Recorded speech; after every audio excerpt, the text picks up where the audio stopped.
আচ্ছা, একটা ভিডিও করছি।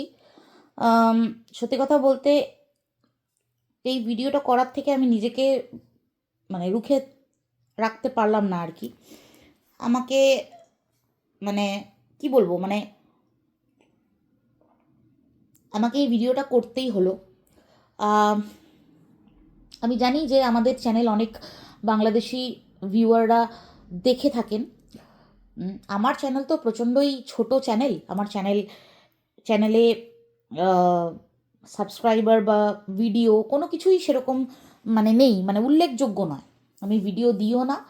আম, যখন মনে হয় 6 মাসে একটা করে ভিডিও হয়তো দিই, কিন্তু আজকের এই ভিডিওটা আমার আমি নিজেকে আটকাতে পারলাম না। তো আমরা দেখেছি যে বিগত দিনে ওসমান হাদি নামক একজন ছাত্রনেতা বাংলাদেশের, তাকে মাথায় গুলি করা হয় এবং যে গুলিবিদ্ধ করে তাদের তো ধরা যায়নি, তাদেরকে ট্রেস করা যায়নি। তারপর ওসমানকে বেসিক্যালি সিঙ্গাপুর পাঠানো হয়েছিল। তারপর হি ডিডন্ট সারভাইভ। সে মারা যায় এবং ইউনুস সেটা যখন ডিক্লেয়ার করে যে ওসমান হাদি মারা যায়, তো তখন থেকে মানে বাংলাদেশের যে অবস্থা বাংলাদেশের যে অবস্থা সেটা আর কি বলার মতো নয়। এত বিশৃঙ্খলা, এত মানে কি বলবো, মানে দাঙ্গা, তারপরে হচ্ছে যে আহ, ঘেরাও করা, এই ব্যাপারগুলো আমরা দেখেছি যে 2024-এর ওই জুলাই আন্দোলনের পর থেকে খুব কমন। হ্যাঁ, বাংলাদেশে কোনো রকম কেউ নিয়ম শৃঙ্খলা আইন এইসবের কোনো তোয়াক্কা করে না।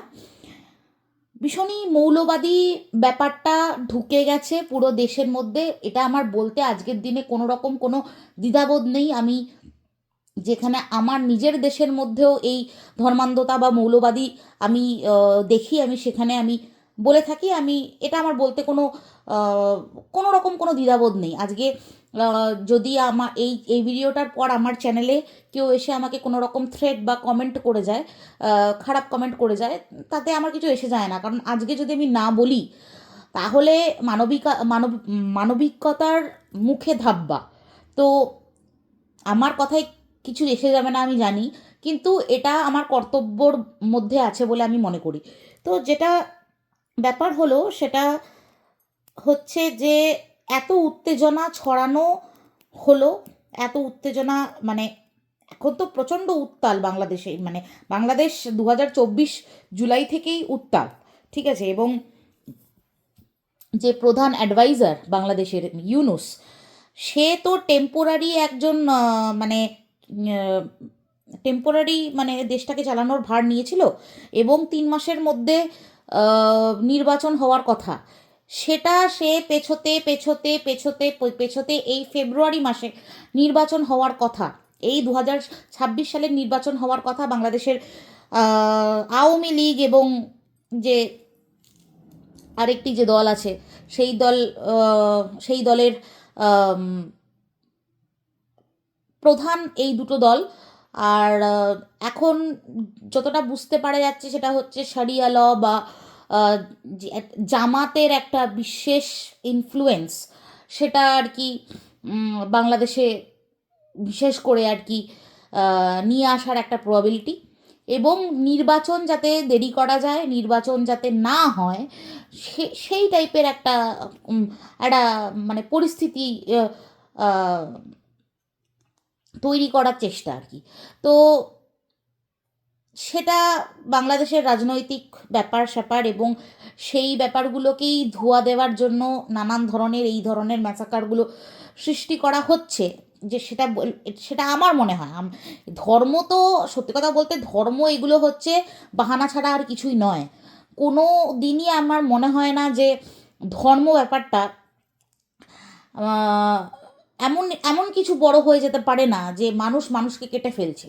এগুলো সব কিছুই এগুলো রাজনীতি।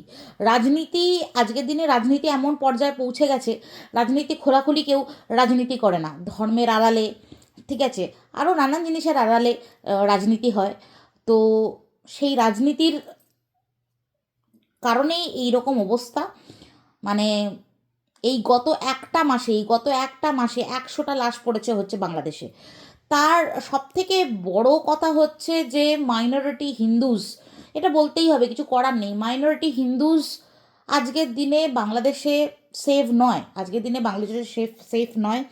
এবং সেটা সত্যি কথা বলতে ভিউয়াররা আমাকে অনেকেই লিখে গেছে, এবং এটা অস্বীকার করে কোনো লাভ নেই। যারা মোটামুটি দেশ দুনিয়ার খবর জানে বা বুঝতে পারছে, মানে এটা তো স্বাভাবিক রিয়েলাইজেশন যে আজকের দিনে হিন্দুরা বাংলাদেশে সেফ নেই। ঠিক আছে, তো আমরা দেখতে পেরেছি যে মানে আমার বুকটা মানে মানে কেঁপে উঠছে। মানে ওই ওই দৃশ্যটা আমি দেখেছি, দীপুচন্দ্র দাসকে যখন মানে মেরে গাছে ঝুলিয়ে জ্বালিয়ে দেওয়া হলো। মানে এগুলো মানা যায় না আজকের দিনে 2025-এ দাঁড়িয়ে এই ধরনের ধর্মান্ধতা মানা যায় না। আমি রিকোয়েস্ট করব সবাইকে যে আপনারা যতজন পারেন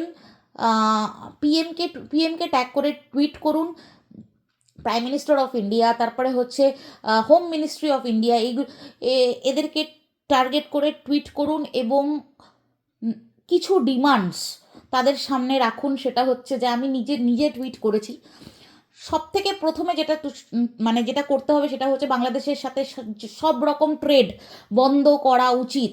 এই মুহূর্তে ইমিডিয়েটলি সব রকম ট্রেড বন্ধ করা উচিত।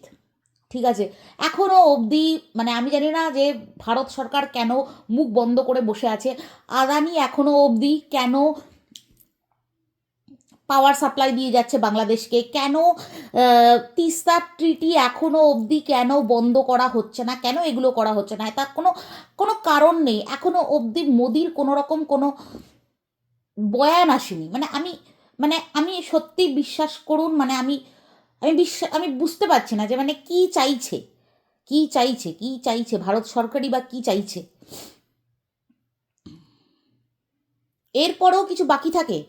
বাংলাদেশের সব রকম visa student visa, tourist visa, সব রকম ভিসা পুরোপুরি রিজেক্ট করে দেওয়া উচিত for long period of time.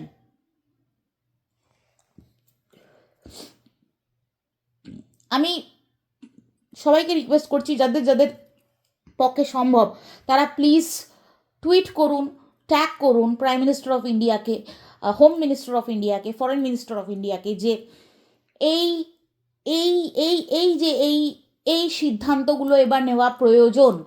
সব রকম ট্রেড বাংলাদেশের সাথে আমাদেরকে বন্ধ করতে হবে, সব রকম কানেকশন বন্ধ করতে হবে।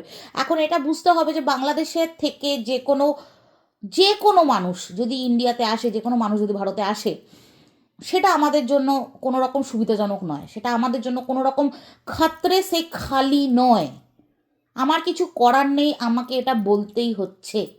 কারণ আমরা সবসময় চেয়েছি যে ভারত, এটা আমাকে বলতেই হবে যে ভারত সবসময় চেয়েছে বাংলাদেশের সাথে সুসম্পর্ক রাখতে, বন্ধুত্বের সম্পর্ক রাখতে। কিন্তু আরেক দিক থেকে যদি সেটা না চাওয়া হয়, না নেভানো হয়, তাহলে আমাদের এখানে কিছু করার নেই। We do not have any other option. আজকে আমি এই ভিডিওটা করতে বাধ্য হলাম। আমি জানি না এরপরে আমার কমেন্ট বক্সে কী ধরনের কমেন্ট আসবে, but I can't help my self. I have to raise my voice. I have to raise my voice. There is no other way.